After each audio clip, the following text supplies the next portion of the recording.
Bienvenue dans le 12-15, voici les titres de l'actualité. En République démocratique du Congo, le président Félix Tshisekedi face à la presse ce 2 juillet à Bunia, dans la province de l'Ituri, province confrontée à des violences intercommunautaires. Le président a prôné un message de paix et d'unité.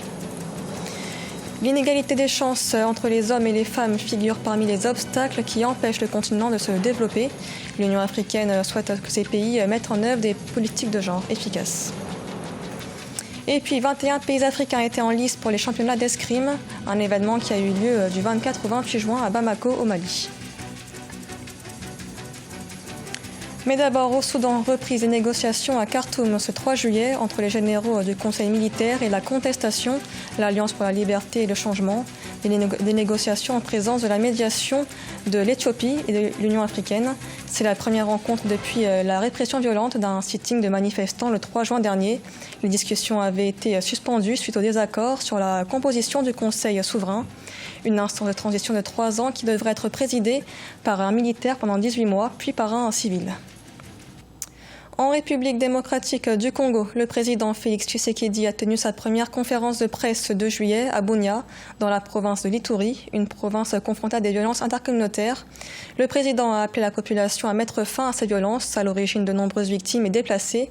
Il s'est dit prêt à éradiquer les groupes armés étrangers dans la province. Reportage de notre correspondant Jacques Amboka.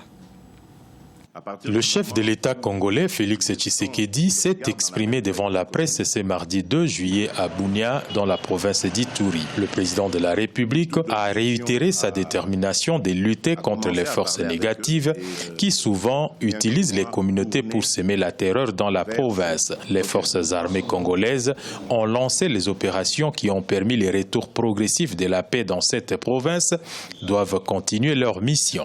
L'une des raisons de ma présence justement en Ituri, c'est de démasquer non seulement ces fameux assaillants non autrement identifiés, mais aussi pour connaître leurs commanditaires. Le chef de l'État a par ailleurs abordé d'autres questions d'actualité, notamment la construction du pont-route Rail Kinshasa-Brazzaville. Ces projets pour lesquels la Banque africaine de développement s'est engagée à disponibiliser 550 millions de dollars n'est réalisable qu'après la construction du port en eau profonde des Bananas. Et tant que ce projet ne sera pas réalisé, je n'avancerai pas sur le projet route rail. Je tiens à préserver nos intérêts à travers les activités portuaires du Congo central et je ne vais pas me faire concurrence à moi-même. C'était la première conférence de presse du chef de l'État tenue au pays. Félix Tshisekedi a passé 3 jours dans la ville de Bunia, chef-lieu de la province d'Ituri, démembrée de l'ancienne province orientale. Les violences dans cette partie du pays ont fait plusieurs victimes et plus de 400 000 déplacés. L'Union africaine est préoccupée par l'enrôlement massif des jeunes dans les conflits armés et les réseaux terroristes en Afrique. Comme solution à ce fléau, des experts préconisent l'implication de la jeunesse africaine dans la prise de décision au niveau sociopolitique. Mahamat Ramadan et Corinne Kamsefem. Depuis quelques années, le continent africain vit face au phénomène de l'extrémisme violent. Selon l'Union africaine, plus de 70% des personnes utilisées pour les attaques terroristes sont les jeunes. Pour aider les États à faire face à ce phénomène, le mécanisme africain d'évaluation par les pairs plaide pour plus d'implication des jeunes dans la prise de décision au niveau local, national et continental. Je crois que si la jeunesse est en train de chercher d'autres alternatives, que ce soit violent ou non violent, c'est parce que c'est à cause de la marginalisation. Et donc on doit les intégrer dans les prises de décision, dans les tables de négociation pour ne pas aller chercher autre chose à faire qui peut être évidemment violente. L'instauration d'un dialogue intergénérationnel au sein des institutions des pays africains pour solutionner les problèmes de la jeunesse africaine a reçu un écho favorable auprès des chefs d'État du continent. Ils estiment que cette initiative permettra de combattre efficacement l'enrôlement des jeunes désœuvrés dans les réseaux terroristes. La problématique de l'implication des jeunes dans le sphère des prises de décision et les mécanismes de prévention du conflit est une préoccupation de premier ordre. De même, la vitalité de notre démocratie et notre gouvernance politique exige une pleine participation de nos jeunes. Pour rappel, les chefs d'État et de gouvernement africains ont réaffirmé à l'issue du 28e sommet de l'Union africaine le besoin urgent pour le continent de tirer pleinement profit du dividende démographique en investissant dans la jeunesse. Dans l'actualité également, en Algérie, le président par intérim Abdelkader Ben Salah appelle à un dialogue national inclusif. Lors d'un discours ce 3 juillet, le dirigeant a assuré que le dialogue sera mené en toute transparence, sans la participation de l'État et de l'armée. Un dialogue urgent selon lui pour organiser au plus vite le scrutin présidentiel. Les discussions devraient porter sur la mise en place d'un organe ou autorité indépendante dont la mission sera de contrôler le processus électoral. Rappelons que la présidentielle était prévue ce 4 juillet, un scrutin annulé faute de candidats. L'inégalité des chances entre les genres freine le développement du continent selon l'Union africaine. Seule une fille sur 5 serait scolarisée, un phénomène particulièrement accru en milieu rural.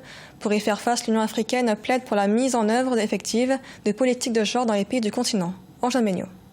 La politique de l'égalité des sexes et de l'égalité des chances tarde à prendre des racines sur le continent africain. Selon la Commission de l'Union africaine, une fille sur 5 a droit à l'éducation et seulement 33% d'entre elles occupent les milieux scientifiques. Le secteur agricole est également touché par cette situation d'inégalité.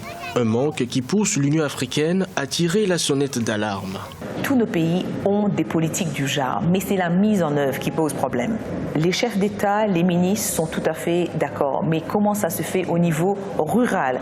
Et c'est là où se pose le plus gros problème. C'est que comment s'assurer que les filles vont à l'école, que les coutumes et traditions n'interfèrent pas à l'accès à l'école. Selon l'Union africaine, il faudra au continent 81 ans pour réaliser l'égalité des sexes, soit 33 ans après la date butoir fixée par l'agenda 2063. Le Centre africain pour le genre, qui est une branche de l'Union africaine, épaule les pays africains dans la mise en œuvre de leur politique d'égalité des sexes. Le CIFA travaille à tous les niveaux, avec toutes les parties prenantes, pour s'assurer que ça soit une volonté, pas juste politique, mais une volonté du pays, une volonté de toute la communauté pour s'assurer que les filles aillent à l'école. Dans l'étude Women in Africa publiée en 2013, l'Organisation de coopération et de développement économique estimait que les femmes constituent 70% de la main-d'œuvre agricole du continent et concouraient à la production de 90% des denrées alimentaires.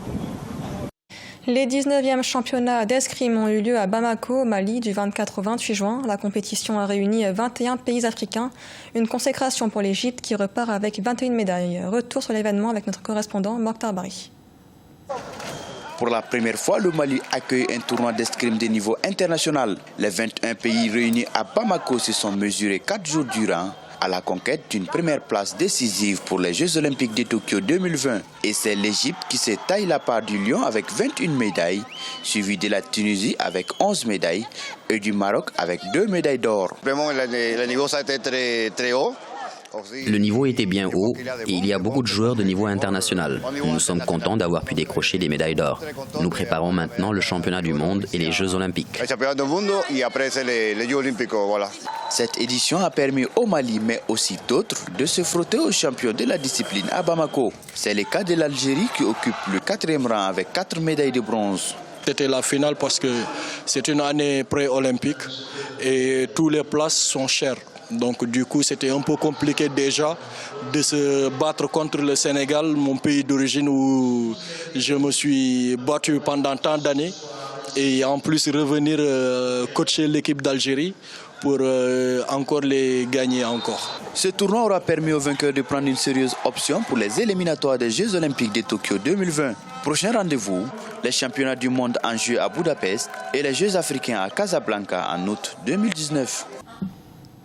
Ce journal a été réalisé par l'ensemble de la rédaction. Merci de l'avoir suivi. L'actualité continue sur Afrique.